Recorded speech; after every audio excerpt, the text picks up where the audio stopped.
Hi everyone, it's Nishti here and welcome to yet another episode as part of the Conscious Parenting series. And today we have a very special guest. I've tried to pin him down for months now. His name is Eric. He's all about conscious fatherhood and he's the owner of 1Awesomedad. Thank you so much, Eric, for agreeing to meet with me. And I was stalking you on Facebook and on Instagram because I think your posts are incredible. Oh, thank you. And we're going to focus on what I think you are incredible at, which is conscious fatherhood. Yes, thank you. I'm excited to be with you, Nishti. I'm glad you tracked me down. Well, thank you for not, blocking me. Yeah, no, not at all. Your posts are incredible because they are it's lovely to have a father who's into conscious parenting and who's shining a different light on how to raise our children. And Eric and we had a brief conversation before this interview, and what we've agreed to focus on is why empathy is the key to resilience and why feelings are never wrong. So, Eric, you're the expert. Maybe tell a bit about yourself first for the audience. Okay, sure. Those are great topics for discussion, and I'm excited to talk about with you. And yeah, to introduce myself to anyone who is unfamiliar, I'm a parent coach, and I am known as 1Awesomedad on social media. My own son is 8 years old. He's never been spanked, never been punished, never even put in a timeout. And, I started my journey into this whole peaceful parenting and conscious parenting really from the moment that he was born. I had a strong feeling that I didn't want to spank. That was really strong with me. I didn't want to hit in any way. It took me a while to really sort of get on board with not punishing, not even doing timeouts or consequences. I mean, this, is completely radical for most people. And it felt really radical to me. And I think the journey for me was, well, figuring out, if we were going to punish or what were we going to do to discipline your child. I mean, all these kinds of questions come up with parents, right? How do we discipline? How do we teach? How do we mold and manipulate and all those kinds of things? And the more I read, the more I felt like I understood that molding and manipulating isn't what you really want to do, right? And that seems to me kind of what spanking and punishing and consequences come down to. It's really kind of manipulating and having control over your child. So then the next question is, well, if you're not doing those things. Yeah, because most books are about that. And when you Google Right. So discipline. if you're putting all those things aside, then what are you doing? Yeah. Right? What are the alternatives? And that's really been kind of my journey and what I've been kind of exploring, and finally what I'm offering to folks now with my page and with my coaching. One of my more popular articles on my website, 1Awesomedad.com, is 30 peaceful parenting techniques that work. Oh, I haven't seen those. So that one has a whole list of, because that's what people ask about, okay, I'm on board with you, Eric. They say, okay, no spanking, no punishing, no whatever it is. Tell me what to do now, right? I think a lot of what it really comes down to is empathy, which we'll talk about a little more. Empathy, connection, and helping your child to feel understood is really, so I do a lot of acknowledging and validating of feelings and helping my son feel heard in moments when he's not doing so well emotionally, Mm-hmm. Now, that must be hard because you are a father. Aren't you supposed to tell your boy to man up and not cry and Exactly. right? Right. Isn't that how we raise our boys? Right. I think that's kind of the general attitude I think that a lot of fathers have and that a lot of parents have generally is that, you know, boys are supposed to man up and push through the pain and boys don't cry kind of thing. Yeah. I have really come to see it the opposite. I think those kinds of messages of man up and stuff your feelings away don't really lead to true resilience. I think for me, what they lead to is, I mean, it's just stuffing your feelings away so that you don't ever deal with them. But those feelings are going to come out because they all get bottled up. And eventually the cork's going to pop, Yes. right? And all that stuff's going to come out. And very often it's in the form of anger with men, you know, because they don't know how to deal with all this stuff that's inside. And then something triggers and then there's an explosion. And it happens with me too, because that's what I was raised with, stuffing feelings away. And the only feelings that are ever acceptable is happiness, joy, and excitement, right? And anything else is, you know, stuff it away. Boys don't do that, right? But that's So amazing. You were raised to be, strong and stuff your feelings away and all of that. So how come you? Because you've totally changed. You've sort of broken patterns, right? Of how you I were think I have, yeah. was raised. So I that's think partly for me, so my son wasn't, when my son was born, I was 39 years old. I think the age helped a little bit with me. You know, I've had I've, I feel like I can say that I've had a little more wisdom than I had when I was in my 20s. yeah. At least I like to think so. Of course. But I think another thing that happened was I lost a daughter in my early 20s, and she lived for 3 weeks, and it was a tough time. That was what happened in my early 20s, and I spent a lot of years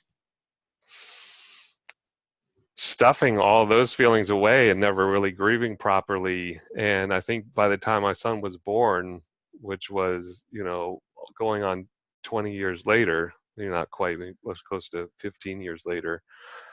By the time my son was born, I was just so appreciative of him.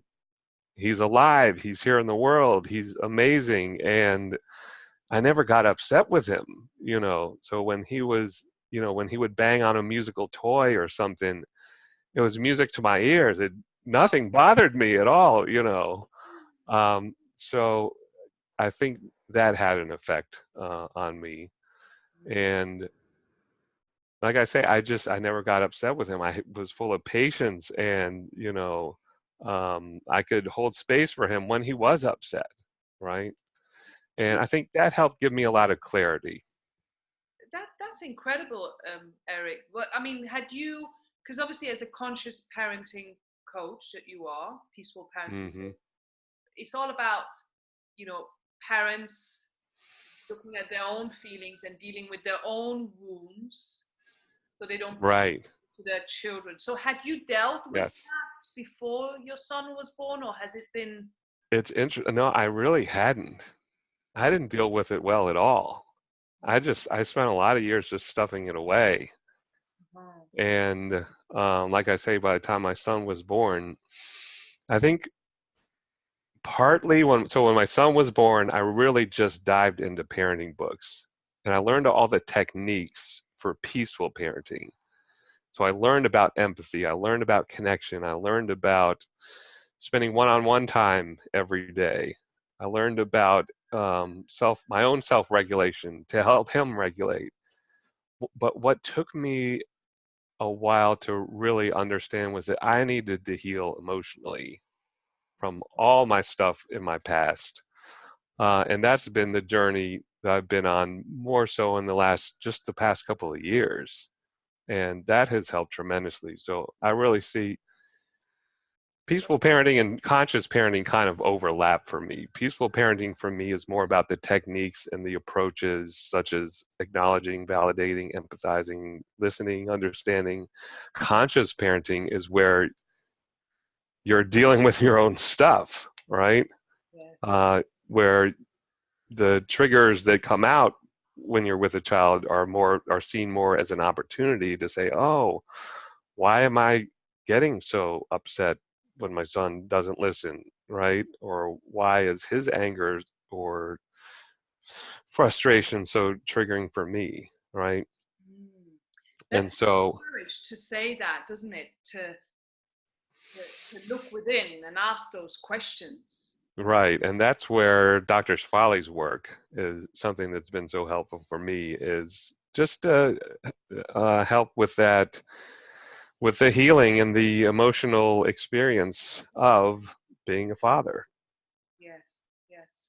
So, Eric, could you give an example of when your son may express certain feelings? I mean, let's say you're in the park, for instance, and your child is about Yes. to come back home Yeah. for dinner, and, Right.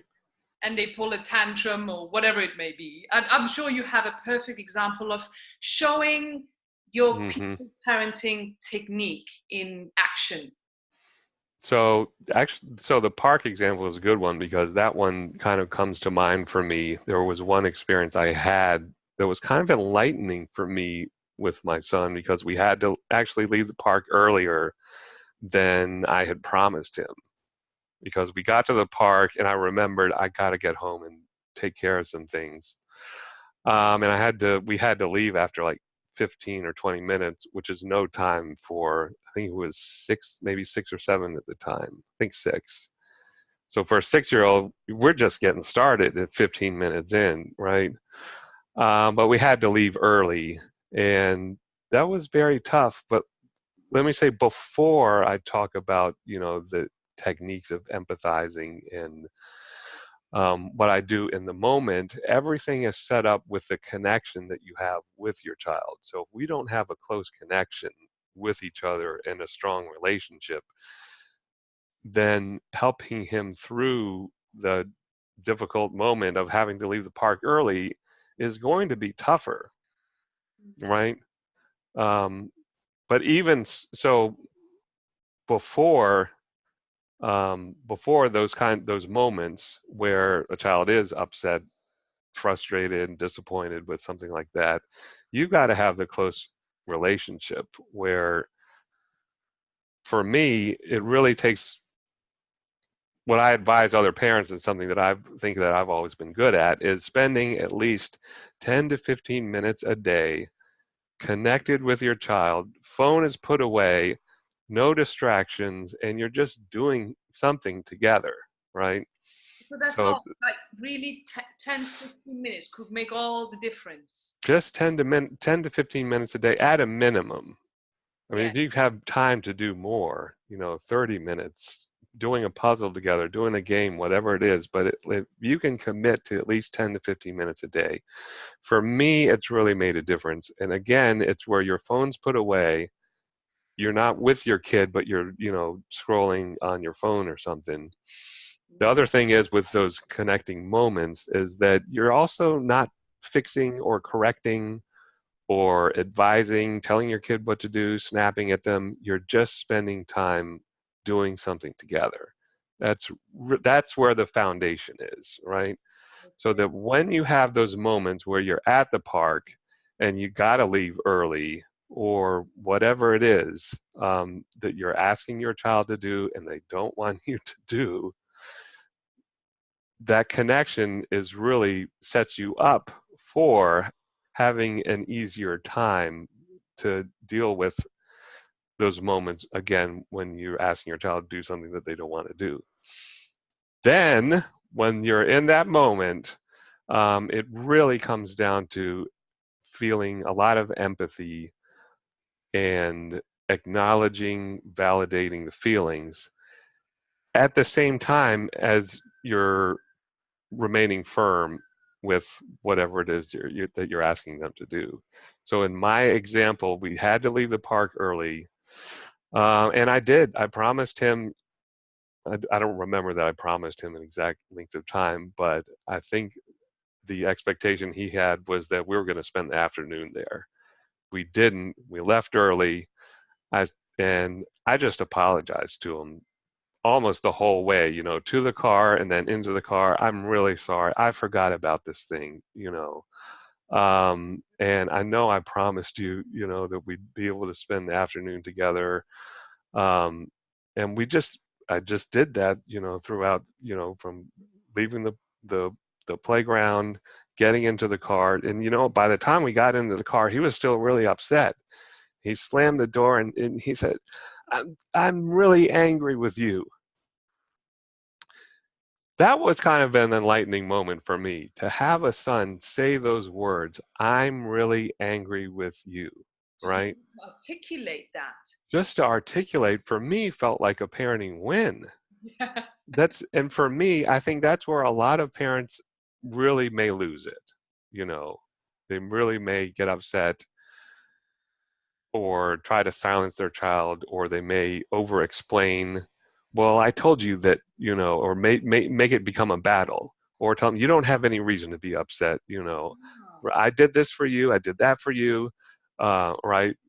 That kind of battling thing. Instead, for me, it's all about empathizing and just holding space and just being with your kid in that moment, and continue. For me, it was just continuing to apologize and explain in a compassionate, understanding way. I'm really sorry. I understand, you had the expectation.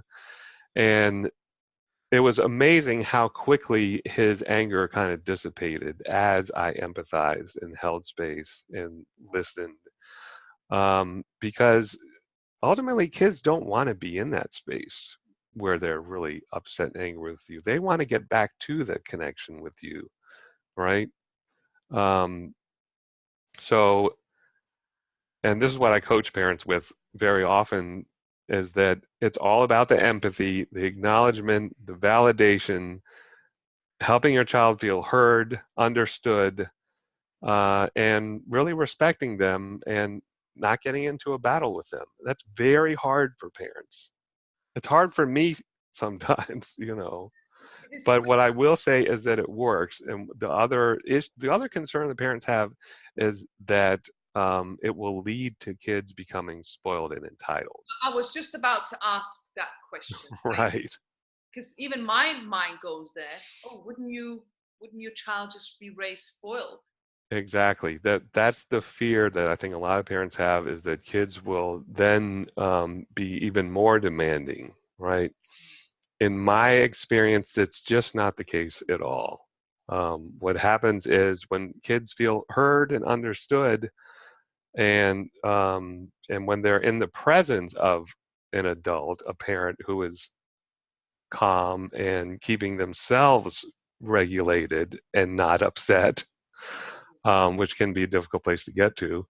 Um, I think it really helps kids to actually become more resilient with their own emotions, because what I see myself doing with my son is helping him to become more self-regulated himself. Okay, that makes So, sense. so I'm more of a container for him to get all those feelings out. Yes. And it really helps kids to make sense of themselves too. Oh, I make sense. I'm really angry. I'm really upset. I'm really disappointed, frustrated. When kids grow up feeling like their emotions make sense, which is kind of the opposite, at least for me, of what I grew up with, and what most of us I think grew up with, is that all these emotions really don't make sense. You have no reason to be upset, right? Don't cry. We Yeah. learn to stuff all this stuff inside. I think that makes us less resilient, as far as our emotional well-being goes. Yeah. And our emotions are guiding us through our lives, aren't they? They tell us if there's something we don't like or if there's something we do like. So if we're unaware of our emotions, I think you can sort of lead a harder life, if that makes sense. I find that I think once so. you respect your emotions, you know what to do and what not to do, if that makes sense, Eric.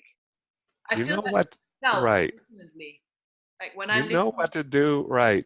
And it also doesn't lead to that self-critical inner voice that's, yeah, at least for me, that says so often, you don't feel this way, Eric. This yeah, doesn't make any sense, right? Just, push it all inside, yeah. put on a happy face, you know, Yes, yes. when very often we just need to work through, or at least have some kind of self-compassion or self-empathy, where we're telling ourselves, God, this really is a struggle. This really feels bad. This is frustrating.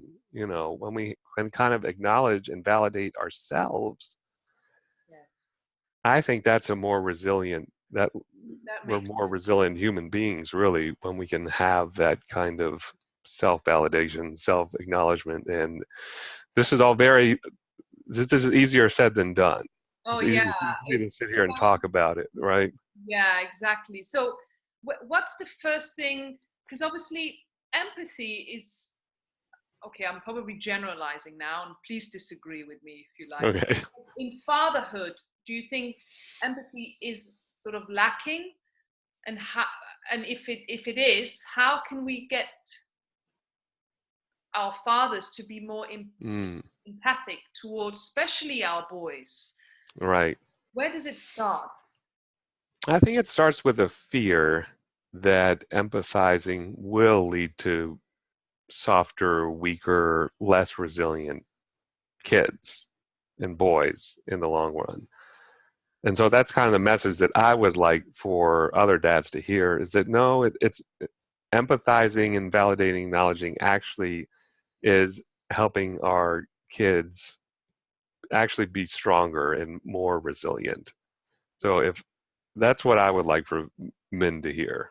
Yes, and hopefully from what you just previously said, you know, our listeners would agree to that, because, or maybe they will disagree, because if you're not used to feeling your feelings and you don't even know what your feelings are, this may go over your head. But if you're struggling with anger, because really, if we stuff our feelings, what are the consequences? Anger. It could also Right. be overeating, over exercising, excessive drinking, excessive sex, you name it, because we run away from our feelings, right? Exactly. So that, And it can lead to a lot of confusion. What do I do with all this stuff inside? yeah, Right. yeah, And I think what a lot of men do, and what a lot of adults do, is we run from this stuff. We deny, we repress, we overeat, we do a lot of, things to escape from the feelings. yes. I love what you said, Eric. I'm just going to find it here. You said the feelings, our feelings are never wrong. And that again, Feelings, yeah, because they're, feelings are never wrong. Gosh, if I had grown up feeling like feelings are never wrong and that they actually have a place and that they make sense. Again, for me, it's about making sense. And it, for my own son, like I'd like for him to go through life under having some kind of understanding of himself and of his feelings, right? It's okay that I feel frustrated or disappointed or angry and or it will upset, pass. It will pass. I'm not going to be angry forever. and it will I'm not going to be pass, frustrated right? forever. But Eric, your ability to do this is because you can do it with yourself, I'm sure. Well, I like to think so. Some, That's been something I've been learning too. none of us are perfect, but with conscious parenting, isn't it that you can only sort of hold that space? Mm, You can hold a space for yourself. right. The So more space you can hold for yourself, the more you can kind of model that and yeah. hold space for others too. Yeah, because I know, because obviously we met at Dr. Shafali's event. Well, I've seen, Right. we didn't get to chat, and you've read all her books and done some of her courses. So, and I think that means that you are doing some inner work, which then means that you are able to hold a space for your child because you've been doing all this inner work, right? Looking at your own Yes. and your own stuffed emotions and all this baggage we all have. Right. And that has not been easy for me, is learning to process and deal with my own emotions. The more I can hold space for myself and work through my own issues, the better position I'll be in to help my own son. Yes. And again, that's something easier said than done. And like I said, I started out learning more of the peaceful parenting techniques, the acknowledging and validating and avoiding spanking and finding a general alternative to toughness. It wasn't until I guess my son was more around 4 or 5 that I got more into conscious parenting and about that more emotional work, because I think I realized that that was the main obstacle for me. But one of the keys to peaceful parenting is the empathizing and the holding space and validating of feelings. And if I can't validate my own feelings, then I'm going to have a difficult time validating feelings of others. That's what it comes down to. You can't give what you don't have, right? You can't give exactly right. You don't have. So, the journey for me, it's a process. It's a journey. I'm not going to get to a place. Maybe I will someday, where I get to a place where I'm fully healed and fully, able to hold space for myself and sit with every emotion that ever comes up and never get triggered and that kind of thing. Maybe that day will come on the horizon someday. But the way I like to see it is that the more I can improve in that area, the better I will be able to help my son and help anybody else. Yeah. Or more aware, the more aware. I mean, that's, I feel like the more aware I am of my own feelings, the more sort of Good. Yes. aware Yes. Right. of others. So it comes back to being self-compassionate, which then allows you to be compassionate with other people. And Right. no, I just think it's really powerful, conscious fatherhood, because we don't see a lot of it. And I know at Dr. Shefali's events, there are many men. I think Right. they're starting to come along a bit more because it's always full of women, which is brilliant. Right. But There what? is, that's true. I think more men, I'm seeing more men kind of come on board with this kind of parenting, and more men are interested in emotional healing and their own well-being and that kind of thing. But I think it is more women. I think one thing I've noticed is that men tend to be defensive when it's brought to their attention that there's an area that they might need to improve in. Yes. I mean, that's true for me too. So I'm not here to bash other men. I think what I would like to do, if I can, is maybe be a bit of an example of a man who's working through his own stuff, Yeah. and to kind of say to other men that it's okay and it's actually a good thing to do. Yes. Because how do you feel coming out on the other side? I did read your healing journey with Dr. Shefali, by the way, on your blog, and it talks Yes. about, how everything shifted for you since you've gone through, because it's really like letting go of a Mm. lot of baggage, and you just a little bit more lighter in mind Right. and spirit, I guess. Yeah. Well, I took her course, the Year of the Awakened Heart, and that was in 2017. And if you'll note, that was only 2 years ago. So I still feel like I'm new to this kind of emotional work. Dr. Shefali is someone who's, at least she's been a meditator for a very long time. But yeah, her course really helped me a great deal. That was a year-long course with her, and she led meditations, super helpful. So I would like to just invite other men, maybe they don't feel as drawn to Dr. Shefali, or maybe they do. I would say, whatever you do feel drawn towards, um, get on that, and what get get to working on yourself. Yes, yes. Oh, very, very powerful. I could keep going, Eric, and ask you Yeah. questions, but I think, we're going to try and stick to about 20 minutes, which I think it is. But where can people find you, Eric?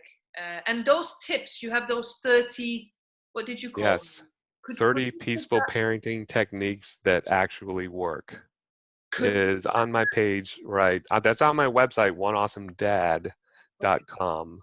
So could I put that down below this video, perhaps? Link it Yes, so people can sure. Yeah. see that. We would also add Dr. Shafali's The Awakened Heart underneath that, Yep.